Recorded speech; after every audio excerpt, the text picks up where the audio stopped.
বিজয়ের প্রথম ধাপ অর্জিত হয়েছে। রাষ্ট্র মেরামতের কাজের এখনো অনেক অনেক বাকি। কিন্তু এই সময়ে অতীতে আমরা যে ভুল করেছি সেটা যেন না করি। মুক্তিযুদ্ধের পরে শহীদদের তালিকা আমরা 50 বছরেও করতে পারিনি। আহতদের তালিকা সে তো আরো অনেক দূরের কথা। কিন্তু এই সময় সেটা অসম্ভব নয়।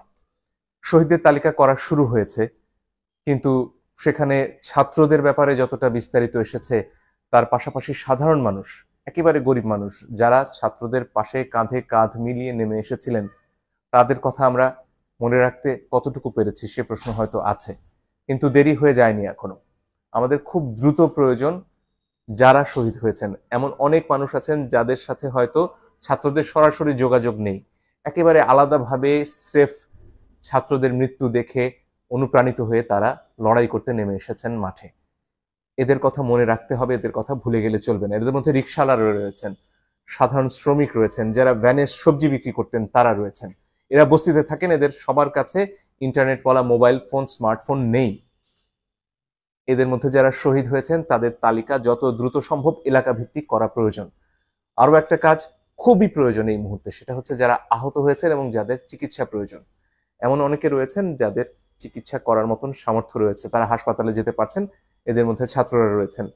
কিন্তু এর বাইরে যারা সাধারণ মানুষ, যারা বস্তিতে থাকেন, তারা হয়তো তার ঘরে আহত হয়ে অসুস্থ অবস্থায় পড়ে রয়েছেন, তার খবর আমরা এখনো জানতে পারছি না। আমি আহ্বান জানাচ্ছি যারা ছাত্ররা এই আন্দোলনের নেতৃত্ব দিয়েছেন, যারা অত্যন্ত চমৎকারভাবে এখনো অনেক জায়গাতে ট্রাফিক সামলাচ্ছেন, ঢাকা আজকে একটা সুশৃঙ্খল শহর, তাদেরকে আহ্বান জানাবো, আপনাদের আরো কাজ রয়ে গেছে। এই আহতদের খুঁজে বের করতে হবে, তাদের পাশে দাঁড়াতে হবে। তবে এই কাজ শুধু আমাদের ছাত্রছাত্রীদের নয়, এই কাজ এলাকার সবার। আপনার এলাকায় বস্তিগুলোতে গিয়ে দেখতে হবে সেখানে কারা আহত রয়েছেন, তাদের কি সাহায্যের প্রয়োজন। সাহায্য আপনারা একা করতে পারবেন না, তার জন্য সবাইকে এগিয়ে আসতে হবে এবং অনেক জায়গা থেকে, দেশ বিদেশ থেকে মানুষরা সাহায্যের জন্য, অর্থ সাহায্য করতে এগিয়ে আসতে চাইছেন। কিন্তু তারা কিভাবে এই টাকা পৌঁছবেন, তার জন্য যেমন একটা কেন্দ্রীয় ব্যবস্থা প্রয়োজন, স্থানীয় ব্যবস্থাও করা যেতে পারে। প্রথম কথা, একটা গুগল ডক করা যেতে পারে যেখানে এই তথ্যগুলো দেয়া হবে যে তিনি কে, কোথায় থাকেন, তার যোগাযোগের ঠিকানা বা মোবাইল ফাইন্যান্সিয়াল সার্ভিস, সেটা বিকাশ হোক, ডাচ বাংলা ব্যাংকের হোক, সেগুলোর নম্বর দেয়া যেতে পারে। সেখানে সরাসরি তিনি সাহায্য পেতে পারেন। এখানে একটা প্রশ্ন আসে যে তাহলে যার নাম 1 নম্বরে আছে তার কাছে হয়তো সব সাহায্য পৌঁছে যাবে। এটার জন্য, বেরিয়ে আসার জন্য হয়তো সেখানে ওই গুগল ডকে বলা যেতে পারে যে তিনি এখন পর্যন্ত কত টাকা সাহায্য পেয়েছেন। এই তথ্যটা যদি সেখানে সংযোগ করা যায়, এটা হয়তো খানিকটা এড়ানো যাবে।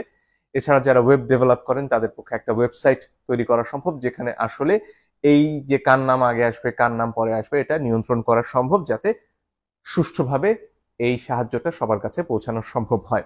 এটা খুবই জরুরি একটা কাজ, কারণ এই মানুষগুলো এই মুহূর্তে আমাদের সাহায্য না পেলে হয়তো তাদেরকে প্রথম যে তালিকা, শহীদদের তালিকায় চলে যেতে হতে পারে। তাই তাদের পাশে এই মুহূর্তে দাঁড়ানো খুব প্রয়োজন, শহীদদের পরিবারের পাশে দাঁড়ানো খুব প্রয়োজন।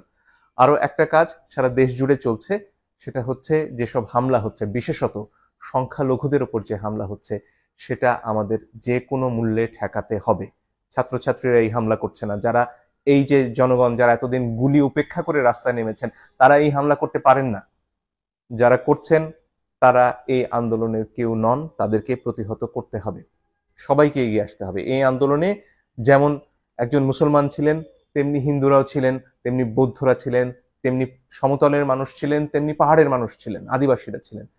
সবাই মিলে নতুন বাংলাদেশ করতে হলে সবাইকে সুরক্ষা দেওয়ার চেষ্টা আজ থেকেই করতে হবে। ডক্টর মোহাম্মদ ইউনূস দায়িত্ব গ্রহণে সম্মতি জানিয়েছেন, সরকারের তরফ থেকেও কালকে রাতে সেটা জানানো হয়েছে। সমন্বয়কদের মধ্যে অন্যতম নাহিদও সে কথা জানিয়েছেন।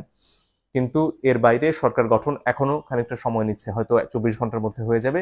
এই অল্প সময়টুকু আমাদের শান্তি শৃঙ্খলা রক্ষা করার জন্য সর্বোচ্চ চেষ্টা করতে হবে।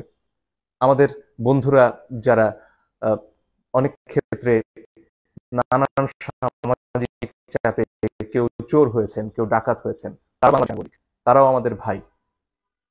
নজরুল তাদের নিয়ে বহু আগে কবিতা লিখে গেছেন, হয়তো আমরা ভুলে গেছি, চোর ডাকাত নামে পড়ে নিতে পারেন।